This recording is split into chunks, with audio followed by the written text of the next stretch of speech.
Well, Happy New Year, everybody, and welcome to the first ever episode of the Jackie Redmond Show. Yes, it's actually happening. I know, right? But I couldn't be more excited to kick things off from here at the Winter Classic. It truly is one of my favorite events that the NHL does because every location is different, special, and unique in its own right, which are things that I hope this show can emulate. So thank you for joining us. We've got a jam-packed premiere episode.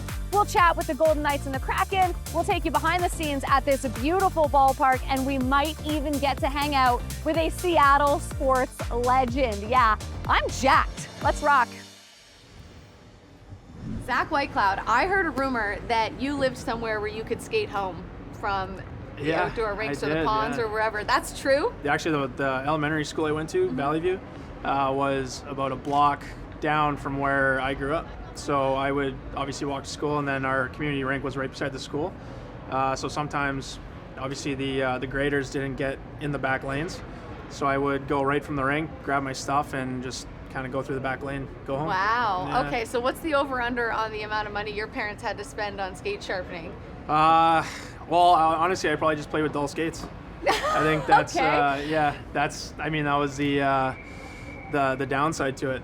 Or spin zone, maybe you became better at playing on dull skates. Maybe. And then when you were forced to do so, you're like, whatever, this is old hat. Yeah, and now it seems like whenever you get a nick in your skate, the world's coming to a close. So, no, I was super lucky being able to grow up, obviously one with a backyard rink. Mm-hmm. I think that's something that I never fully appreciated until I got older. Now, at the time of this conversation, the game day fits have not yet been revealed. So I'm not going to ask you to spoil anything, but I will ask you, who is the mastermind behind what the Vegas Golden Knights will be wearing tomorrow when they arrive to the ballpark here in Seattle? Elvis and Elvis and Elvis and Elvis all in the building today. I'm not going to be a leak for anything, so I'm not... No, I'm not asking for a leak. I just want to know... I don't want to give it away because it's just Vegas, right? So it's, okay. It's an entertainment city, and it's super cool.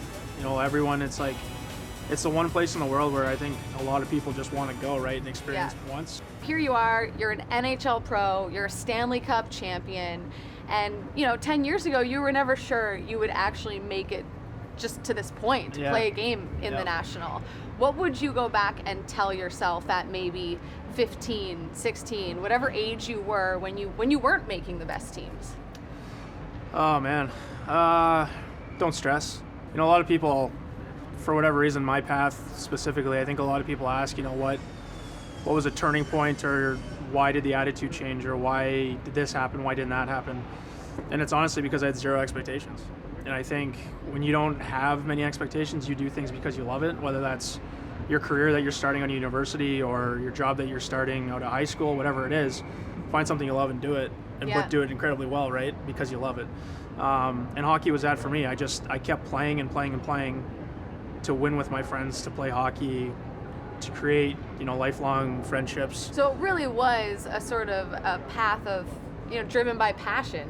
Literally. And not necessarily I have to make it. Yeah, and I think, the thing that I always go back to is after my U18 season, my last year, I was pretty much ready to go and work after, or go to university, whatever it was, and that was fine with me. You know what I mean? That's not what I was meant to do, but that's kind of what my path was laid out to be, right? And that's kind of what everyone did. And then hockey just obviously kept going. Not to get too hippy-dippy, but it sounds like you were very okay with going with the flow of the universe. You're going to make decisions for yourself that are right for you and that you're passionate about and that feel right, but you're just kind of like, hey, however this plays out, exactly. I'm good with it. And it's the same with hockey, right? You can only control so much, right? And you can only control your own effort, what kind of teammate you are, what kind of person you are at the rink, away from the rink, how involved you are in the community. You can control those things. Yeah. What you can't control is all the other little stuff. And that's, I think a lot of people say it too, is only just focus on what you can control. And I think that's kind of what I've done throughout my career. I've controlled my work ethic, my attention to detail. And, I've never had to tell myself, go do that because you love the game or because you do that. I've just gone and done it. Yeah. So I think that work ethic was instilled in me, pretty early, and then I worked on it myself because work ethic, I think, is something you have to work on. So for me, I think that's kind of what's carried me through. And again, the zero expectations thing. I've told people a lot. Don't get it confused with not caring. That's a big difference, right? Yeah. Because that's where being a good teammate comes in too, right? Is working hard, but caring about the results and what you're doing for your teammates and all that sort of stuff. And that's still why I play today. I play because of those guys in the room, the relationships that how close our team is. That's why you play hockey. So you're coming off a Stanley Cup win last year. So I do want to know the biggest thing you learned. Just how hard it is. And I think too, how much it means to the whole group that goes through it together, and then how you come out as a group and how close you are on the other side of it. What's the best thing about Bruce Cassidy, or your favorite thing about Bruce Cassidy? My favorite thing is his attention to detail in the game. Okay. For our game specifically, we have a really mature, older group, right, where we have had a lot of guys that have been in leadership scenarios who know how to control a room and how to read a room and how to, when to say things, when not to say things, all that sort of stuff, right? We've got a group that, we can push ourselves, but to have a person and a motivator like that is big for our group as well, because, he leads us into the fight every night as well. And then we've got, furthermore, you've got, you go down the list of guys on our lineup that lead you and drag you into the fight every single night. And we've got 23 of those guys. I want to ask you about your best Zach Whitecloud story coming out of your Stanley Cup celebrations. Like, what is the number one story that you tell? I think the funniest thing that kind of came out of the whole, for me anyways, the thing that always sticks out, and the one thing for till the day I die will kind of resonate, and it's very weird. It might get some weird looks. Okay. I think it was like night 6. We had gone to dinner with it, had Italian.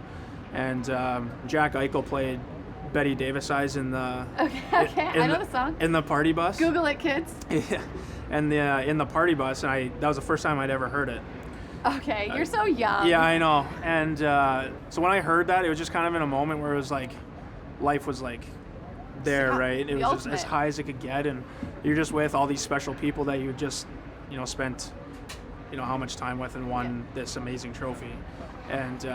It just kind of resonated everything, and so when I hear that song, the memories come flooding back. Oh yeah, and it will still when you're like 65 years old, I'm sure. And then so we go to our favorite sushi spot, and every time, so a couple times when we go in, the owner puts on Betty Davis as when I walk in. Well, people are going to watch this now, and you're going to be walking down the street, and people are just going to be like holding up their phones and playing Betty Davis Eyes. So I like it. It's a great song. It is a very good song. That is your song now. That is Zach Whitecloud's song. I appreciate the time. Zach, thank you so much. Okay. Appreciate Thanks the for time. having me on. Appreciate it.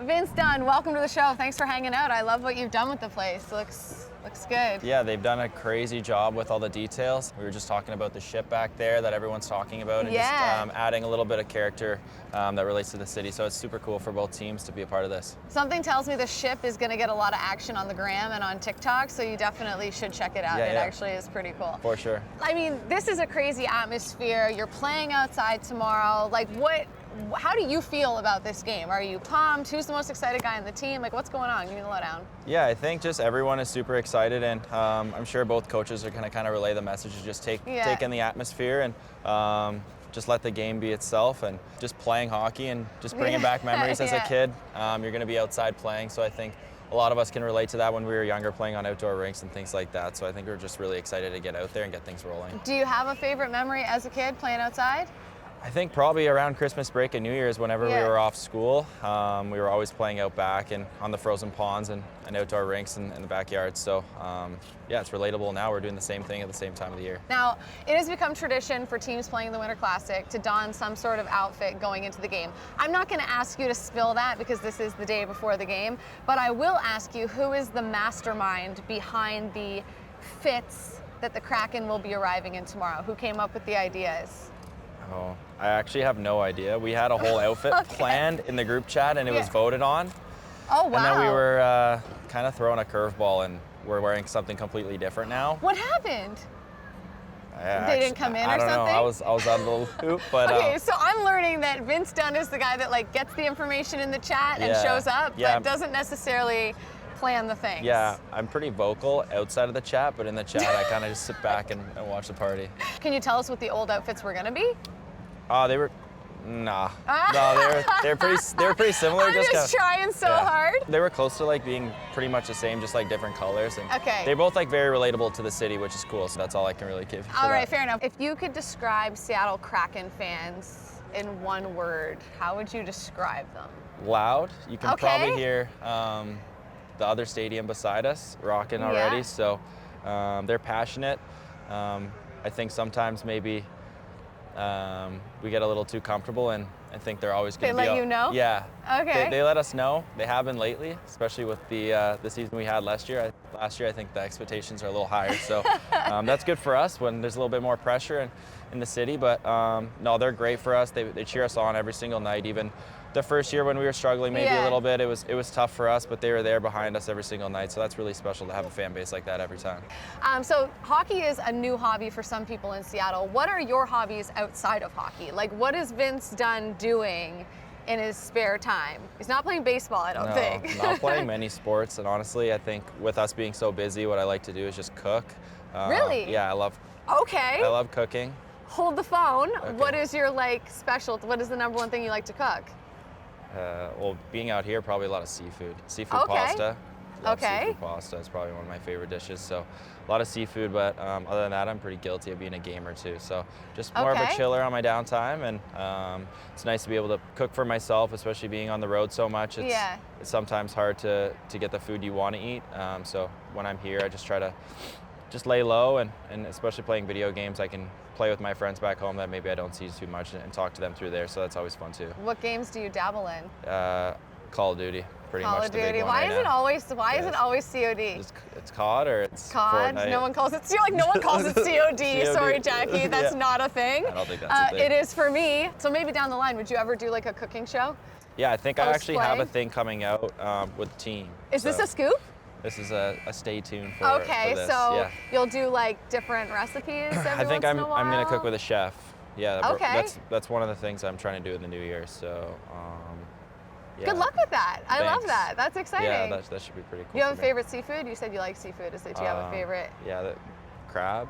I like Alaskan king crab Yeah, is money. Yeah, the crab out Not here the is- snow crab. Yeah, no, the big ones. Yeah, the king Yes. crab. Yeah, Yeah, those ones are good. 100%. Yeah. All right, well, listen, stay tuned for his cooking segment coming soon to somewhere. I don't know, Seattle's website, probably, Seattle Kraken's website. It's going to be with the Seattle Media Group's going to be doing it. Yeah. Okay, Yeah. awesome. Well, thank you so much. I appreciate you. Next time Yeah. we'll bring a kitchen or something. You know, we'll take you to a kitchen and get you to cook something. All right, thank you. All right, thanks, Vince.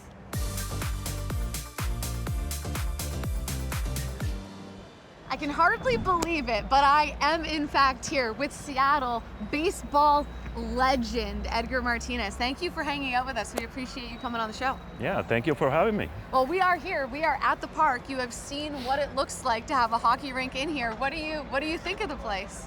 It's impressive, actually very impressive to see the field here with all the hockey Yeah. players practicing, so it's very cool. It looks beautiful, actually. I gotta ask, what does Edgar Martinez know about hockey? I don't know much, but after this, after tomorrow, I'm gonna be more interested about it for sure. When you look at the game, I mean, there's skating, there's hitting, I mean, sometimes there's fighting, slap shots. Like, what stands out to you as an impressive skill about the game of hockey? You know, they go very fast, Yeah. and how they can stop, you know, and actually skate that speed, and at the same time trying to make a shot with the stick. It's pretty Yeah, impressive. it's a lot of things all happening at once, Yeah. and the fact they're doing it on these like little tiny blades is pretty incredible. Have you ever Yeah. skated before? Yeah, but I didn't. I spend more time on the ice. And You need more reps Yes, on, yeah. on the skates. Well, Yeah. I want to talk to you about Seattle, right? Because the hockey team has not been here for very long, but you have spent a lot of time in this city. What do you think it means to sports fans in general here to now have a hockey team? Because when the team was bought and the season tickets went up, they sold out like that. yes, well, definitely, it looked like it's a lot of hockey fans in this area, and we're very close to Vancouver, so it is actually really good for the city, for all the fans, and I'm excited for the city and for all the fans. Yeah, we're excited too in the hockey world that we finally have a team in Seattle. Now, obviously, your name is everywhere around here. I mean, there's Edgar's over there, the street's named after you. I mean, this is your town. Does it ever get old being, I don't know, just like the best designated hitter of all time? Does that like ever wear off, that novelty? Well, I've been very lucky in this city and to have a long career, very lucky, and but it's amazing. The fans here, the people in Seattle, just took me in, and it feels like home. What was your favorite park to hit in, not in Seattle? Well, I did really well in New York. Yeah. New York was one. Our producer's crying over off to the side right now, Yankees fan. You did well in New York. Was that your? Why do you think that is? I don't know. It's hard to tell, but I saw the ball really well there, and I felt very comfortable playing on that field. All right. So, what do you do with your time now? What is your favorite thing to do as a retired, former, legendary baseball player? What are your hobbies? Well, I like boating. Boating, like yeah. sailing? Yeah, it's not sailing. It's a power motorboat, but I enjoyed that a lot. And just to spend time at home with the family. Yeah, well, I think that's a fair answer. All right, you want to go for a skate? We'll try it. All right, well, listen, thank you for the time. Enjoy the game tomorrow. We really appreciate it. Thank you.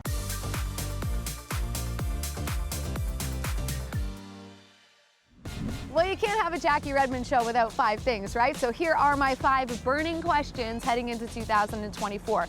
Number 1, will Auston Matthews score 50 in 50? Dude already has 29 goals in 32 games as I stand here today, which means he only needs 21 in 18 to do it. And we're talking about a guy who opened the season scoring hat tricks in back-to-back games, right? I mean, he loves scoring in bunches. And get this, Toronto plays their 50th game of the season on February 10th.